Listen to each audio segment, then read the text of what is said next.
Selam, yeni bir videoyla daha karşınızdayım. Yine bir koltuk çalışması yapacağız. Ölçülerini burada belirtiyorum. Açıklamalarda daha önceki olduğu gibi yine açıklamalarda da yazacağım ölçüleri ayrıntılı olarak. Merak etmeyin. Bu şekilde koltuk için köpük kartonlarımızdan parçalar kesiyoruz ölçülere uygun şekilde. Onlar yan kısımlarda ikişer tane. Bu parçadan da 3 tane kestim. İkisini minder, altını da alt parça olarak kullanacağım bu şekilde. Üst üste koyacağım. Yanlara ikişer tane yani 4 parça kestim. Bu şekilde yerleştireceğim. Şimdi gözünüzde canlandırabilin diye idareten koyuyorum bu şekilde. Ve son olarak arka parçaya da 2 tane kestim. 2 parça köpük karton kestim ve bunları da arka parça olarak kullanacağım. Süngerlerini ve ayaklarını takacağız, döşemesini yapacağız, işlemimizi tamamlayacağız. Öncelikle köpük kartonları birbirine yapıştırarak başlıyorum. Çünkü tek parça olduğu zaman biraz ince oluyor. Biraz daha kalın olması için iki parça kesiyorum ve bunları birleştiriyorum. O zaman daha dolgun bir görüntü oluşturuyor. Bütün çalışmaları bu şekilde birbirine yapıştırarak devam ediyorum.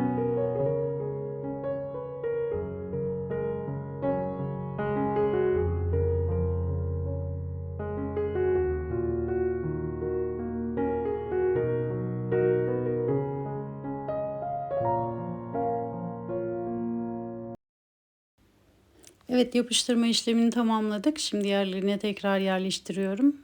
İkili parçalar halinde. Bu şekilde tam oturuyor mu kontrolümüzü sağlıyoruz. Ve evet, gayet ölçülerimiz muntazam bir şekilde yerlerine yerleşiyor. Daha sonra etrafını zımparalıyoruz. Kenarlarda döşemeyi kaplarken çıkıntılar olmaması, kötü durmaması için bu kısımları düzeltmemiz gerekiyor. O yüzden bunu zımpara ile yapıyoruz.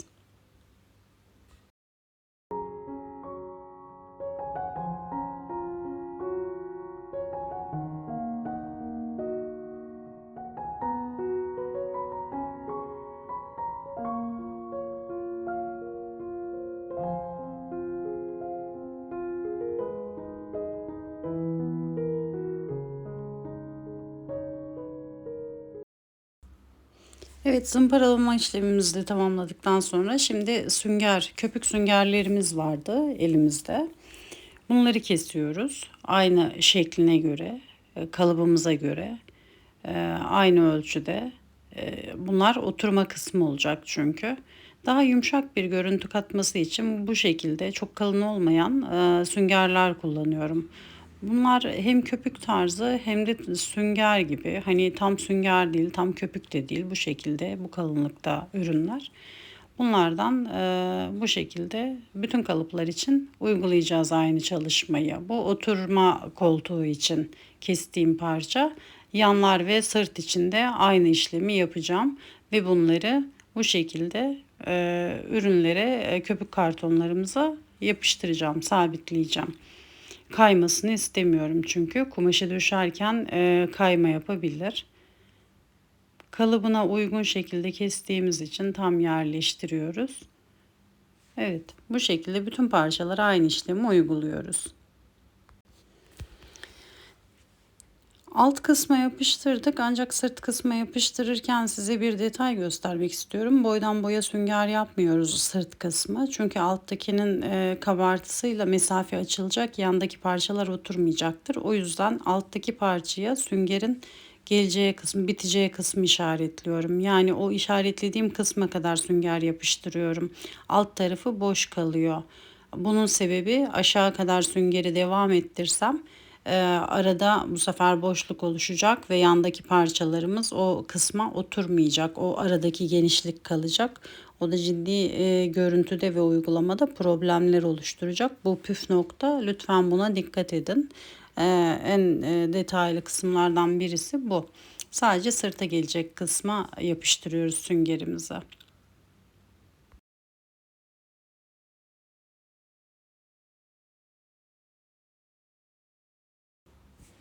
Evet, süngerlerimizi yapıştırma işlemini bitirdik. Şimdi kumaşlarımızı hazırlamaya geliyor sıra. Ben bu şekilde kırmızı bir koltuk yapmak istedim. Kırmızı çiçekli şirin bir koltuk oluşturmak istedim. Siz istediğiniz desen ve rengi kullanabilirsiniz tabii. Bu şekilde kumaşımızı yerleştiriyoruz parçamızın üzerine. Tabii şeye dikkat edin. Süngerli kısma desenli kısım gelecek. Yani süngerli kısım aşağı tarafta olması lazım. Şimdi keserken önemli değil ama yapıştırırken mutlaka ona dikkat edin. Bu şekilde yapıştırma payını vererek kesmemiz gerekiyor. Çok fazla pay da vermemeniz gerekiyor. Çünkü pot durmaması için buna dikkat etmeniz gerekiyor. Burada kullandığım pay bile daha fazla. Yan koltuk parçalarında daha da küçük paylar vererek kestim. Birazdan görürsünüz. Yani olabildiğince az parçayla, çünkü şey kısmında, oturak kısmında potluk oluşturmaması gerekiyor. Bütün parçalar için bu şekilde yapmak gerekiyor. Şekline göre kesip, evet, bu pay fena değil. Aynen burada gördüğünüz gibi süngerli kısmı ters çeviriyorum ve yapıştırmayı bu şekilde yapacağım. Kumaşımın büyük olduğunu görüyorsunuz. O yüzden biraz daha küçültmem gerekiyor. O kadar fazla pay vermek istemiyorum iç tarafına, çünkü köşe büküm yerlerinden oldukça fazla potluk yapacağı için. Bunun olmasını istemiyoruz. Aslında sadece kenarlarda da bitirebilirsiniz bu parçayı. Yani tamamen dönmeyebilir. Kenar kalınlık kısmı, genişlik kısmı var görüyorsunuz. O kısımlarda da bitirebilirsiniz. Yani arka tarafa döndürmeyebilirsiniz parçayı. Ben bunu da öyle yaptım. Diğerlerini de kenarlarda bitirdim. Yani istediğiniz şekilde yapabilirsiniz. Bu şekilde tam koltuğun ölçülerine göre payımızı vererek kesiyoruz. Şeklini alarak kesiyoruz. Daha sonra kestiğimiz kısımlardan birer çentikler atacağız. Her zaman şekil vermek için yaptığımız uygulama, biliyorsunuz. Kenarlarına parçalar yapıyoruz. Öncelikle şeklini verelim koltuğumuzun. Evet, bu şekilde parçalar kesiyoruz. Çünkü köşelerin tam oturmasını istiyoruz. Özellikle köşelerdeki bu girinti ve çıkıntılar önemli. Koltuğumuzun muntazam durmasını sağlayan buradaki verdiğimiz çentikler, hani kapladıktan sonra potluk yapmaması, buradaki verdiğimiz kıvrımları sağlıyor. Attığımız çentiklerin hepsi bu işe yarıyor.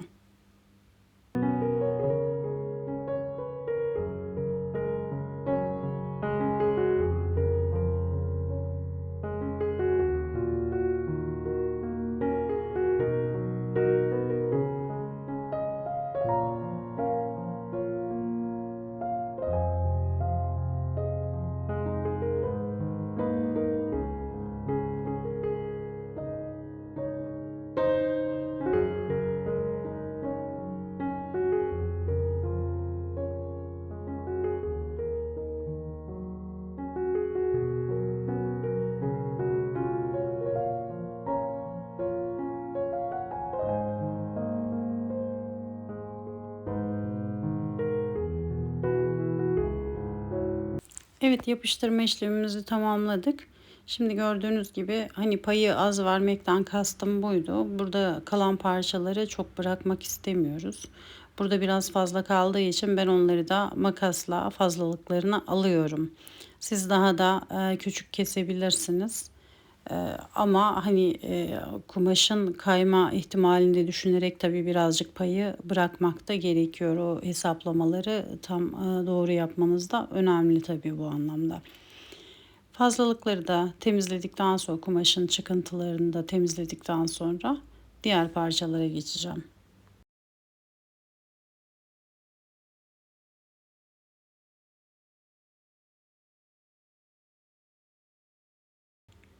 Evet, şimdi burada size göstermek istediğim detay, süngeri yarıya kadar yapmıştık biliyorsunuz. Kumaşı orada kıvrım vererek yapıştırmasını sağlıyoruz. O kısım düz, çünkü dümdüz indirirseniz kumaş orada o hacmi yakalamayacak. O yüzden sünger payını bırakarak o kısmı o şekilde yapıştırıyoruz. Gördüğünüz gibi süngerin çıkıntısı kalıyor.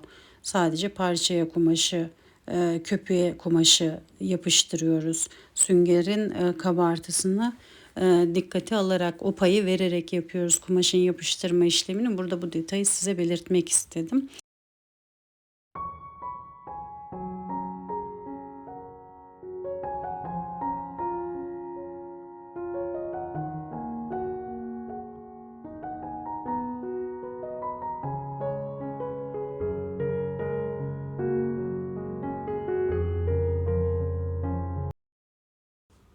Evet, tüm parçalara aynı işlemi uyguladıktan sonra şimdi yan parçaların yapıştırmalarını da tamamladım. O kısımda atladım uzatmamak için videoyu.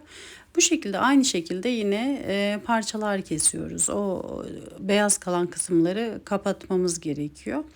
Onun için kestiğimiz parçayı burada çok daha küçük tutuyorum. Kalıbın hemen hemen şeyine uygun kesiyorum. Çok yakın bir payda kesiyorum. Ve çentikler attım yine kumaşımıza. Bunu hemen o kıvrım yerinde bitiriyorum. Ön tarafa döndürmüyorum. Çünkü o zaman kumaşlar ön taraftan çıkacak ve kötü görünecek. O yüzden sadece gördüğünüz gibi bu kısımda bitirecek şekilde bıraktım kumaşımızdaki payı. Çentiklerimizi de attım. Aynı işlemi bu küçük parçalara da yaptım yani.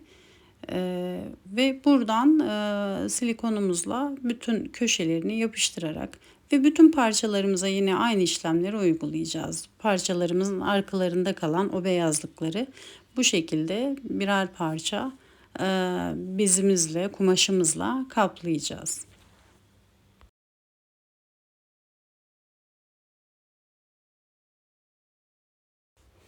Parçalarımızın tamamına kumaş kaplama, sünger yerleştirme ve kumaş kaplama işlemlerini tamamladık. Kenar parçalarımız, alt oturma kısımlarımız hepsi artık tamam. Bunları bu şekilde şimdi birbirine sabitleyeceğiz. Yapıştırma kısmına geleceğiz. Ama onun için ona geçmeden önce, birbirine yapıştırmaya geçmeden önce kumaşımızdan ince şeritler halinde kesiyoruz. Bunun sebebi bu parçamızı kenarlarından katlayarak koltuklarımızın kenarında kalan parçaları dönmüştük biliyorsunuz. Kenarlarda bırakmıştık uç kısımlarını. Oralarda kalan parçaların üzerine şerit bant halinde döneceğiz. Bu kumaş parçamızla o kısımların daha muntazam görünmesini sağlıyoruz. Bu kestiğimiz kumaşın kalınlığını koltuk kalınlığımıza göre ayarlıyoruz. Bu şekilde kenarlardan ip atmaması için öncelikle iz yapıyoruz. Bunu yapıştırabilirsiniz de ben yapıştırmadım. O zaman kaba durabiliyor. Hani istediğimiz şekli veremiyoruz. Zaten koltuğun o enli kısmına yapıştıracağımız için bunlar orada sabit duracak, açılma yapmayacak. Sadece bükmeniz de yeterli. Bu şekilde her iki tarafından da büküyoruz ve bu elde ettiğimiz kalınlık aynen koltuklarımızda kullanmayı düşündüğümüz kalınlıkla eşit derecede bant oluşturuyoruz. Ve bantlarımızın hepsini oluşturduktan sonra bu kenar kısımlarını yine birleşim noktaları alt ya da görünmeyecek kısımlarda kalacak şekilde yapmanızı tavsiye ederim. Tam karşı cephede kalırsa hoş bir görüntü olmaz. Bunları en azından bu şekilde görünmeyen yerlerde saklamış olursunuz. Ve koltuklarımızın şekline, yapısına göre tamamen bu bantlarımızı buralarda olan kötü görüntüleri de kapatmak için aynı zamanda daha muntazam bir görüntü, daha düzgün bir görüntü elde etmek için bu şekilde yapıyoruz. Gördüğünüz gibi çok fark ediyor görünüşünde.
Tüm parçalarımızı yapıştırdık. Bantlarımızı geçtik tamamının etrafına. Sırt, yan parçalar, oturak kısmı ve oturağın altına koyacağımız o ince parçamıza da sadece kumaşımızı yerleştirdik.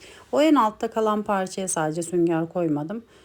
O kısmı düz parça olarak bıraktım ve gördüğünüz gibi diğer parçamızdan biraz daha uzun, çünkü sırt parçamız gelecek oraya. Yani sırt parçamızın yerleşeceği payı da en altta kalan parçamızda pay olarak bıraktım. Çünkü sırt parçamızı, sırtı yerleştireceğimiz parçayı onun üzerine oturtmam gerekiyor. Ve gördüğünüz gibi bantları da çektiğimiz için muntazam bir görüntü oluştu. Ve gerçek bir koltuk gibi süngerimizle de bu yumuşaklığı, bu hissi yakalayabiliyoruz.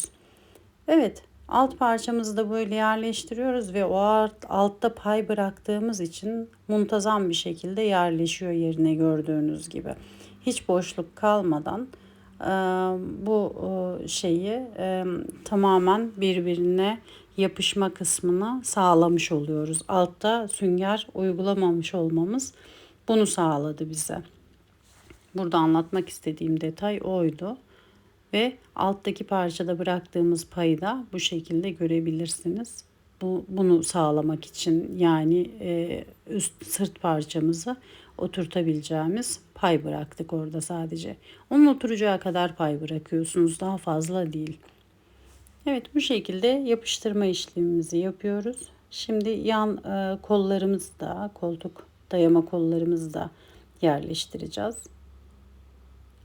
Bunlar zaten ölçüye göre yapıldığı için hepsi muntazam şekilde yerlerine yerleşmiş oluyor. Yani hiçbir şekilde bombe, potluk, kayma yapmıyor.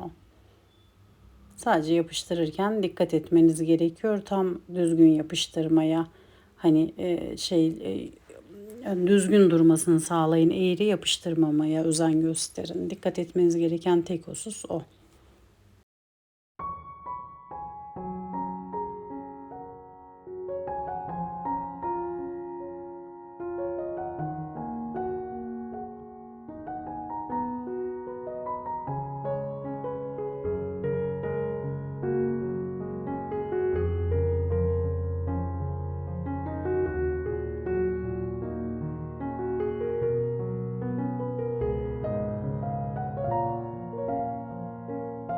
Bitti. Koltuğumuzun döşeme ve yapıştırma bütün detayları bitti. Şimdi ayakları yapmaya geçiyoruz.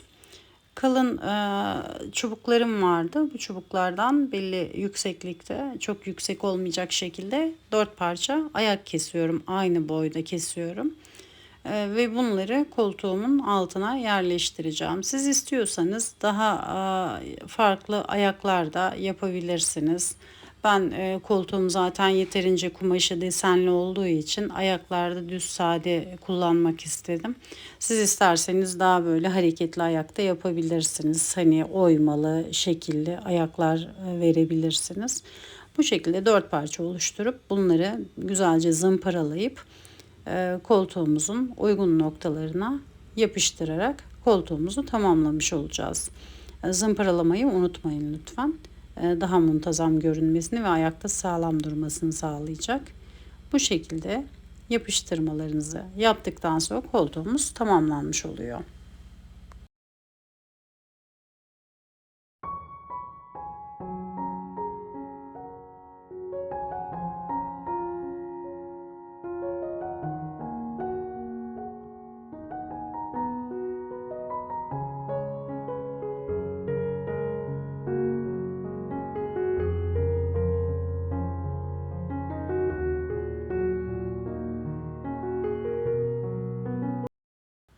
Evet, böylelikle koltuğumuzu tamamlamış olduk arkadaşlar. Umarım beğenmişsinizdir. Bu tip videolarım için lütfen beni takip etmeyi, kanalıma abone olmayı ve bildirimleri açmayı unutmayın. Buna benzer daha birçok video gelecek. Bir başka videomuzda görüşmek üzere. Hoşça kalın, kendinize iyi bakın.